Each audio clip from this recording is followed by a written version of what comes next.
Hi folks. I wanted to go over in a little more detail the 4 roles of a journalist that are included in the lesson this week, and I wanted to give you a different example to make sure that you understand them. So let's start with the participant role. In this role, the journalist is expected to behave just like all other citizens are, just like you and I are expected to behave. Which, in this case particularly means that they're supposed to follow the laws just like we follow the laws. And so if they encounter something in their job that is breaking the law, or there's a suspicion that there's something illegal going on, they're supposed to report that just like we would be expected to report that. So here's an example for you that's different. And a reporter is investigating the instances of graffiti that keep popping up around town. And the graffiti is appearing on local buildings that are associated with the local power structure in town. So they would be appearing on the jail and the courthouse and city hall and the police station and places like that. And during the investigation, the reporter learns the identity of the graffiti artist and tracks down that person and interviews them, and the graffiti artist admits that they are the one, in fact, who is putting up all the graffiti. So, as a citizen, should the reporter tell the police about the identity of the graffiti artist? If you are looking at the letter of the law, then yes, because the graffiti artist is breaking the law by painting graffiti on public buildings. So yes, then the reporter would be expected to turn in the graffiti artist. Okay, so now if we look at the watchdog role. Under this role, it is the most important role, or one of the most important roles of a journalist. So this is very important. In this role, the journalist acts as a representative of the people, and what they're doing is looking out for our best interest. So in that regard, they are looking for instances and occasions and people where people who are powerful are doing things that are not in the best interest of the people. So they may be using their power to for their own good at the expense of other people. They may be breaking the law. They may be doing immoral things, things like that would happen, that would be favoring the powerful at the expense of the people. So what the reporter does is goes out and investigates and then reports back to the people about what's going on. And this is a very contentious role. The watchdogs are directly confronting powerful people, which can be, obviously that can be a very difficult and challenging role to play. So let's go back to our graffiti artist as an example. In the watchdog role, during the investigation, the reporter learns that the graffiti artist is tagging the buildings related to people who are in positions of power, because the graffiti artist wants to call attention to things that are going on in the city council that the graffiti artist thinks are immoral or even illegal. So when you learn that, the reporter's watchdog ears go up. So as a watchdog, what would the reporter do in this case? If indeed it turns out that there are illegal or immoral acts being done by the city council, then under the watchdog role, the reporter could choose, instead of reporting the graffiti artist to the police, the reporter could choose to continue to investigate and to interview the graffiti artist to collect more information and write a story that calls attention to the acts that are illegal or immoral in this case. So that could be one thing. You can define the greater good in this case would be the holding people in positions of power, i.e. the city council, accountable for their actions. Okay. So truth teller is the third one. This is also a very important role. Between watchdog and truth teller, these are the 2 most important roles of journalists. In this role, they are representing the people. And in this role, what their job is very simply to go out and investigate and find the truth and then report it back to us. And in this case, you are not, the reporters report things back to us even if they may be difficult for us to hear, even if there may be consequences for them. They need to tell us the whole truth, nothing but the truth. You get the point. So telling the truth, even when it's difficult to tell the truth, is the key to this one. So let's go back to the graffiti artist.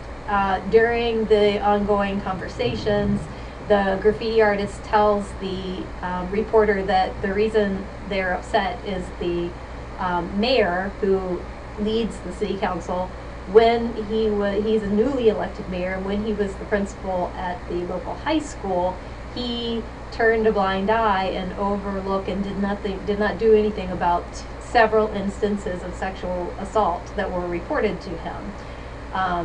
And so the reporter, during these conversations, takes this information and then goes out and verifies that that is in fact the case, that there were instances of sexual assault reported to the principal and that the principal did nothing about them. So, as a truth teller now, what should the reporter do? Okay, so this information is definitely in the public interest, and it is very important. The public needs to know this. And the reason the public needs to know is that as the principal of the high school, the mayor's the principal's responsibility is to protect the safety of the children, among other things. Adolescents, not children, who are attending that high school. And in his role as the mayor, he is, among other things, charged with protecting the safety of the citizens, and that includes the children of the community. So if he, in his role as principal, did not protect the students who were going to his high school, can the people trust him to protect the citizens in the community?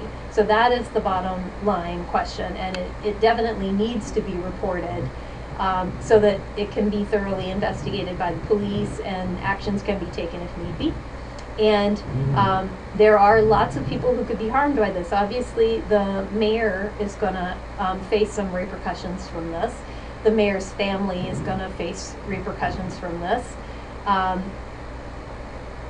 There are lots of people in the community who also are going to be hurt or who might find this difficult to hear. Students at the high school, teachers at the high school, parents of students at the high school.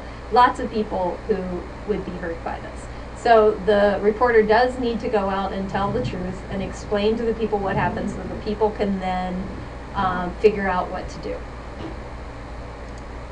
Okay, and the last one, participant helper. In this case, you're trying to figure out as a reporter whether you should get involved in the story in some way other than just reporting the original story. And this one can get a little bit close to advocacy and activism. So as a reporter, you need to be very careful about that and think about that. And advocacy reporting is, and activism reporting is definitely an important kind of journalism. But you need to be careful and clear about what kind of journalism you're performing. So if you're serving as in the advocacy role, you need to be clear in your piece about that so people understand the context. If you're in a news reporting role, you should be clear about that so that people know where you're coming from and understand the context of the story.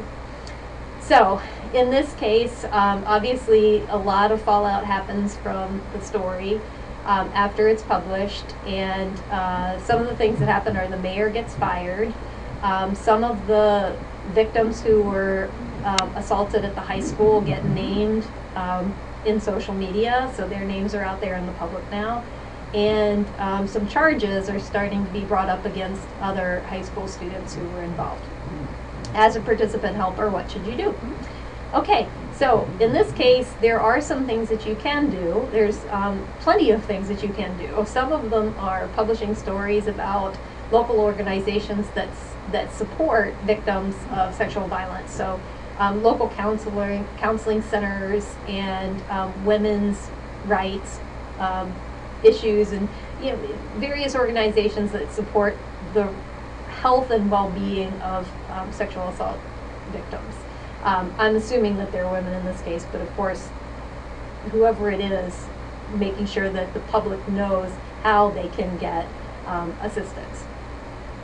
And you can publish stories about the voter registration processes and the election dates and deadlines, because if the mayor gets fired, obviously you're going to have to elect a new mayor, so the people will hopefully want to be involved in that election process. You can also publish stories informing parents about what to look for to see if their children are being harmed or are under distress, and how to seek help for their children. So what should you not do in this case? You should not publish the names of the victims, and you should not publish the names of the students or the people who are being accused until and unless the accused people are actually charged with the crime and their names are listed in the public record. So once their names are in the public record, you can report their names, but you should not until then. And then the other thing you should not do is, no matter how strongly you might feel about the subject, is you should not join anybody who's involved in protesting or any kind of like local activism role. Because as the reporter who's bringing the story, your job is to continue to bring the story, and so you should not get involved in the story in an activist role in this case, unless you're planning to hand the story off to another reporter. So there you have it. I hope that helps make things a little clearer. Let me know if you have any questions.